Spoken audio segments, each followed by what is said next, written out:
I recently read Limitless by Jim Kwik. When Jim Kwik was 9, he was struggling to understand a simple concept, and his teacher pointed at him and said, "That's the boy with the broken brain."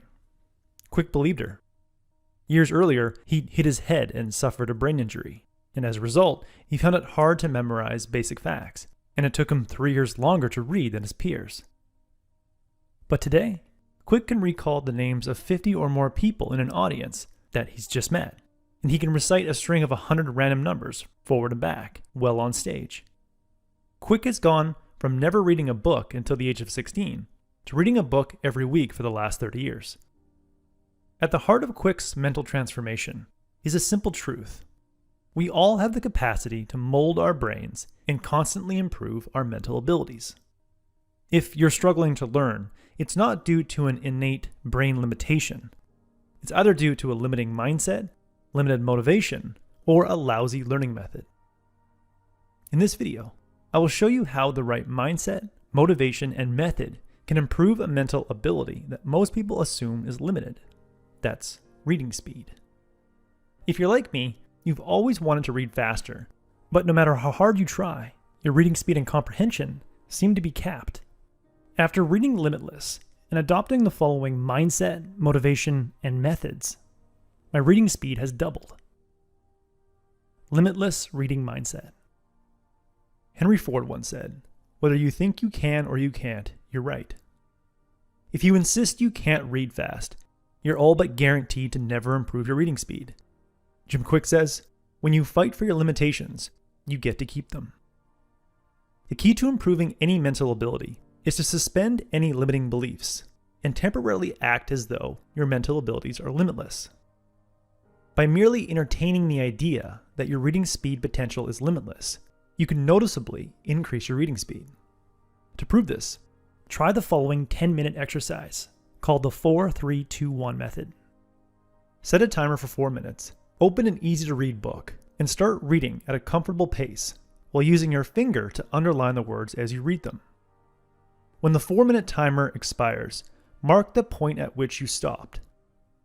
Now go back where you started and set a timer for 3 minutes and try to get to that same point you reached after 4 minutes. Don't worry if your comprehension isn't perfect. Just make sure you underline and see every word. When the 3-minute timer expires, do the same for 2 minutes, then 1 minute. After this 4-3-2-1 exercise, resume reading the rest of the book at a comfortable speed for 4 minutes. If you compare the number of lines you read now to the number of lines you read in the first 4 minutes of the exercise, you will be pleasantly surprised by how much faster you can read. Merely pretending you can read faster during the 3-2-1 portion of the exercise, you've upgraded your reading speed. Now that you have the mindset that you can read faster than you thought you could, let's focus on motivation. What book would you get through quicker and learn more from? A book you're forced to read in English class?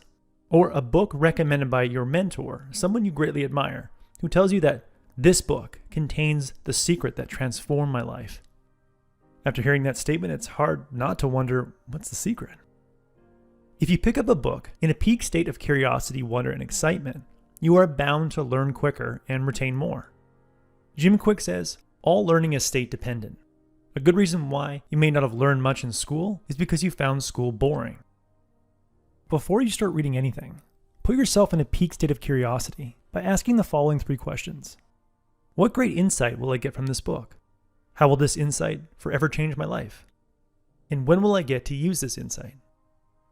I like to assume that every book I read contains a profound insight, and I also like to imagine that someone else has just paid $10 million for the information I'm about to read. With that mental framing, I'm extremely curious and motivated to absorb the information I'm about to read. After you've generated ample motivation to read a book by putting yourself in a state of peak curiosity, wonder, and excitement, it's time to upgrade your reading methods. Jim Kwik says, when was the last time you took a class called reading? For most, it was back in the 4th or 5th grade. And if you're like most people, your reading skill is probably still the same as it was back then. If you haven't actively changed your reading habits since elementary school, there are 3 reading habits that are limiting your reading speed.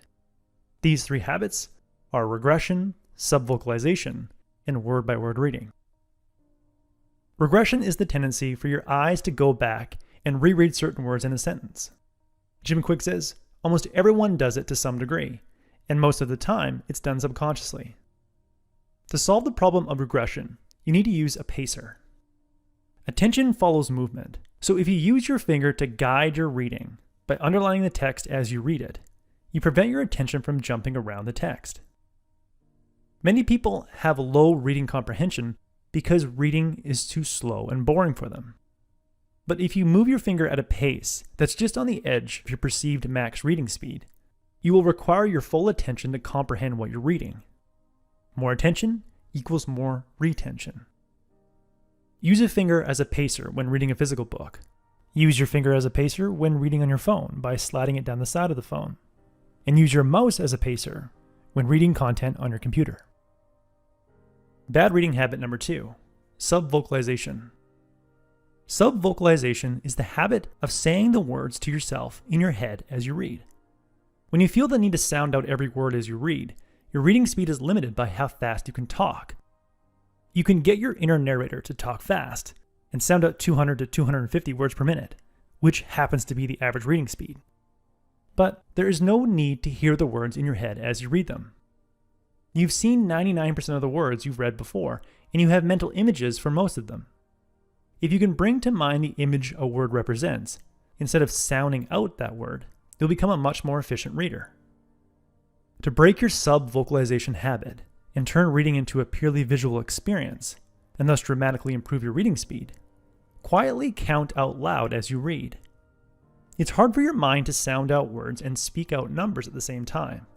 So when you start reading, count 1, 2, 3, 4, 5. You'll free your mind of the inner narrator and train your mind to see the words on the page as images and turn what you're reading into a motion picture experience. Bad reading habit number 3, word-by-word reading. When you first learned how to read, you trained your eyes to look at one word at a time. But now you're familiar with most words, so there's no reason not to look at chunks of words, like 3, 4, 5 words at a single glance. Instead of reading, "The boy walked home," you can see all 4 words at one time. This technique actually works in conjunction with the last technique, because it's easier for your mind's eye to generate imagery for groups of words, rather than a single word. I've started to train my brain to use my peripheral vision and see chunks of words at one time by using a free program called Spreed. It takes a body of text in my web browser and breaks it into word chunks that display one at a time, like this. In the end, remove the perceived limitation on your reading speed by setting aside 20 minutes for the next 2 weeks to build your speed reading muscle. Each day, forget what you believe your limitations are and pretend for 20 minutes that your potential reading speed is limitless. Then grab a book you've been wanting to read and take 1 minute to ask yourself questions about the book. Like, what great insight will I get from this book? And how will this insight change my life? The goal is to put yourself in a peak state of curiosity so that you're motivated to learn what you read. Then use the next 10 minutes to warm up your speed reading muscle with the 4-3-2-1 method. Then focus on each of the following methods for 3 minutes each. First, use a pacer to prevent regression as you read. Move the pacer at a speed that requires your full attention. Next, count out loud as you read to stop yourself from subvocalizing the text. And lastly, relax your eyes and expand your peripheral vision to try and take in more than one word at a time.